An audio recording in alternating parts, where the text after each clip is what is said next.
Hi viewers, welcome back కుమారి food కో channel. ఈరోజు మన ఛానల్లో చూపించబోయే రెసిపీ ఏంటంటే ఇన్స్టెంట్ ఉప్మా ప్రీమిక్స్ పౌడర్స్ని ఎలా చేయాలో చూద్దాం. ఇది బ్యాచిలర్స్ అయినా జాబ్స్కి వెళ్ళే వాళ్ళైనా ఎవరైనా ఇలా చేసి పెట్టుకుంటే చిటికలో ఎటువంటి ఉప్మా అయినా రెడీ అయిపోతుంది. ఈ వీడియోలో నేను తెల్ల గోధుమ రవ్వతో అలాగే ఎర్ర గోధుమ రవ్వతో ప్రీమిక్స్ని ఎలా చేయాలో చూపిస్తున్నాను. పదండి చూద్దాం. ముందుగా ఒక బాండీ పెట్టుకొని అందులో మనకి ఎంత గోధుమ రవ్వ కావాలంటే అంత గోధుమ రవ్వను తీసుకోవచ్చు. నేనైతే 3 కప్పులు అయితే తీసుకున్నాను బొంబాయి రవ్వని. దీన్ని బాగా ఫ్రై చేసుకోవాలి, కమ్మటి వాసన వస్తుంది. అంతవరకు దీన్ని బాగా ఫ్రై చేసుకోవాలి. మనం ఇందులో ఆయిల్ వేసుకొని కనుక ఫ్రై చేసుకుంటే మనకు ఉప్మా అనేది పొడి పొడిగా వస్తుంది. సో ఇందులో కొంచెం ఆయిల్ వేసుకొని ఉండలు లేకుండా దీన్ని స్మూత్గా ఫ్రై చేసేసుకోవాలి. ఇలా దోరగా ఫ్రై చేసుకోవాలి. మనకి స్మెల్ వస్తుంది, కమ్మటి వాసన, అప్పటి వరకు ఫ్రై చేసుకోవాలి. ఇప్పుడు ఇలా ఫ్రై అయిన తర్వాత మనం దీన్ని ప్లేట్లోకి తీసుకొని ముందు పక్కన పెట్టేసుకోవాలి. ఇప్పుడు అదే బాండీలో సఫిషియంట్ ఆయిల్ వేసుకుని అది బాగా కాగిన తర్వాత మనం పోపులు ఫ్రై చేసుకోవాలండి. ఇప్పుడు ఫస్ట్ నేను 3 టేబుల్ స్పూన్ల వరకు పచ్చిశనగపప్పును తీసుకున్నాను. ఇది బాగా పచ్చి లేకుండా ఫ్రై చేసుకోవాలండి, మాడిపోనివ్వకుండా సమానంగా ఫ్రై చేసుకోవాలి. ఇలా ఫ్రై అయిన తర్వాత దీన్ని ఒక ప్లేట్లోకి తీసేసుకోవాలి. ఇప్పుడు మళ్ళీ అదే బాండీలో మనకి మినపప్పు తీసుకున్నాము, అలాగే ఇది కూడా 2 to 3 టేబుల్ స్పూన్ల వరకు వేసుకుని కమ్మని వాసన వచ్చేంత వరకు దీన్ని కూడా ఫ్రై చేసుకొని అదే ప్లేట్లోకి తీసుకోవాలి. ఇలా మొత్తం ప్లేట్లోకి తీసేసుకున్న తర్వాత ఇప్పుడు ఇదే బాండీలో మనం ఒక 2-3 పచ్చిమిరపకాయలు చిన్న చిన్న ముక్కల కింద కట్ చేసుకుని ఆయిల్లో ఫ్రై చేసుకోవాలి. ఇప్పుడు అదే దాంట్లో ఒక 2-3 ఎండుమిరపకాయలు కూడా చిన్న చిన్న ముక్కల కింద కట్ చేసుకుని 2 బాగా ఫ్రై చేసుకోవాలి. ఇప్పుడు ఇందులో ఒక 4 రెబ్బలు, ఒక 5 రెబ్బల వరకు కరివేపాకు కూడా వేసుకుని ఈ 3 క్రిస్పీగా అయిపోవాలండి. మనకి కరకరలాడుతూ పచ్చి లేకుండా ఇందులో వాటర్ అనేది లేకుండా ఫ్రై అయిపోవాలి. అప్పుడే మనకి ఎన్ని రోజులైనా స్టోర్ అయి ఉంటుందండి. ఇందులో వాటర్ అనేది ఉన్నదంటే స్టోరింగ్ ఉండదు మనకి ఎక్కువ రోజులు. సో ఇవన్నీ ఫ్రై అయిన తర్వాత ఇందులో 2-3 టేబుల్ స్పూన్ల వరకు ఆవాలు వేసుకున్నాను. ఈ ఆవాలు వేగిన తర్వాత ఈ చిటపటమలాటిని ఫ్రై అయిన తర్వాత ఇందులో జీలకర్ర కూడా వేసుకోవాలి, ఒక 2-3 స్పూన్ల వరకు. ఈ జీలకర్ర ఆవాలు బాగా ఫ్రై అయిన తర్వాత మనం ముందు ఫ్రై చేసి పెట్టుకున్న పోపుల్ని అన్నిటిని ఇందులో వేసేసుకోవాలి. మనం ఆవాలు ముందు ఫ్రై చేసుకున్నామంటే తీయడానికి ఇబ్బందిగా ఉంటుంది. మనం దాన్ని గమ్మున ఫ్రై చేసుకోలేం, కలపలేం కాబట్టి లాస్ట్లో దాన్ని ఫ్రై చేసుకుని తర్వాత ఇవన్నీ ఇందులో వేసేసుకొని మనం కలుపుకున్నామంటే ఈజీగా ఉంటుందండి. ఇప్పుడు ఈ పోపుల్లోనే మనకి టేస్ట్కి సరిపడా సాల్ట్ కూడా వేసేసుకోవాలి. ఇలా అన్నీ మిక్స్ చేసిన తర్వాత ఫైనల్గా మనం ఇందులో ఫ్రై చేసి పెట్టుకున్న రవ్వను కూడా వేసేసుకొని ఇవన్నీ బాగా కలిసేలాగా ఫ్రై చేసుకోవాలి.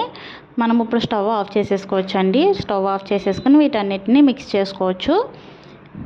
ఇలా వీటన్నిటిని బాగా కలవాలి. ఇలా కలిసేంత వరకు బాగా మిక్స్ చేసుకుని దీన్ని ఒక స్టోర్ చేసుకోవడానికి ఒక గాజు సీసా కానీ ఇలా ఒక స్టీల్ డబ్బా కానీ తీసుకొని అందులో మనం స్టోర్ చేసుకుంటే ఎన్ని రోజులైనా మనం బయట ఉంచితే ఒక 3-4 నెలల వరకు ఉంటుందండి. ఫ్రిడ్జ్లో పెడితే 6 నెలలు అయితే పక్కాగా ఉంటుందండి. ఇలా స్టోర్ చేసుకుని పెట్టుకుంటే మనకి ఎప్పుడు కావాలంటే అప్పుడు ఇలా ఉప్మా చేసుకోవచ్చు. మనం ఇలాగా మనకి ఎంత కావాలంటే అంత ఒక గ్లాసు కొలతకి ఒక గిన్నె కానీ గ్లాస్ కానీ తీసుకుని నేనైతే ఒక గ్లాస్ తీసుకుని అందులో సగం నూక తీసుకున్నాను. ఈ 1/2 గ్లాస్ నూకకి మనం వాటర్ అనేది 4 వంతులు తీసుకోవాలండి. ఒక గ్లాస్ నూకకి 4 గ్లాసుల వరకు నీళ్ళు తీసుకున్నాను. మనం ఇలా వాటర్ బాయిల్ చేసుకునే కాకుండా ఇలా వేడి నీటిలో మనం డైరెక్ట్ నూకలో హాట్ వాటర్ కూడా వేసేసుకుని కలుపుకోవచ్చండి. కానీ ఇలా చేసుకున్న టేస్ట్ దానికి రాదండి.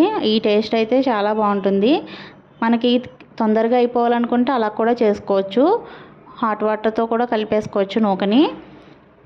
కానీ నేను ఈ విధంగా చేస్తున్నాను. ఈ టేస్ట్ అయితే చాలా బాగుంటుంది. ఇప్పుడు ఇందులో వాటర్ అనేది బాయిల్ అయిపోయిన తర్వాత మనం నూక కూడా వేసేసుకుని బాగా కలుపుకున్న తర్వాత ఇందులో కొంచెం ఆయిల్ వేసుకోవాలండి. ఆయిల్ వేసుకుంటే మనకి ఇది గట్టిపడకుండా ఉండలు కట్టకుండా ఉంటుంది. మనం ఈ స్టేజ్లో సాల్ట్ కూడా చూసుకొని వేసి అడ్జస్ట్ చేసుకోవచ్చు అండి సరిపోకపోతే. ఇప్పుడు ఇది ఒకసారి మూత పెట్టుకొని ఉడకబెట్టుకొని స్టవ్ ఆఫ్ చేసేసుకోవాలి. కాసేపు ఆగిన తర్వాత మూత తీసుకుని ఇలా మొత్తం మిక్స్ చేసుకుంటే మనకి ఎంతో టేస్టీగా ఉండి అప్పటికప్పుడు అయిపోయి గోధుమ రవ్వ ఉప్మా అయితే రెడీ అయిపోతుందండి. అలాగే ఇప్పుడు మనం ఎర్ర గోధుమ రవ్వతో ఉప్మా ప్రీమిక్స్ని ఎలా తయారు చేసుకోవాలో చూద్దాం పదండి. ఇప్పుడు ఒక బాండీ తీసుకొని అందులో మనకి కావలసినంత గోధుమ రవ్వను వేసుకోవచ్చు. ఎర్ర గోధుమ రవ్వని నేనైతే 2 కప్పుల వరకు తీసుకున్నాను రవ్వని. ఇప్పుడు ముందు ప్రాసెస్ లాగే మనం ఇందులో ఆయిల్ వేసుకొని దోరగా కమ్మని వాసన వస్తుందండి, అలా దోరగా ఫ్రై చేసేసుకోవాలి.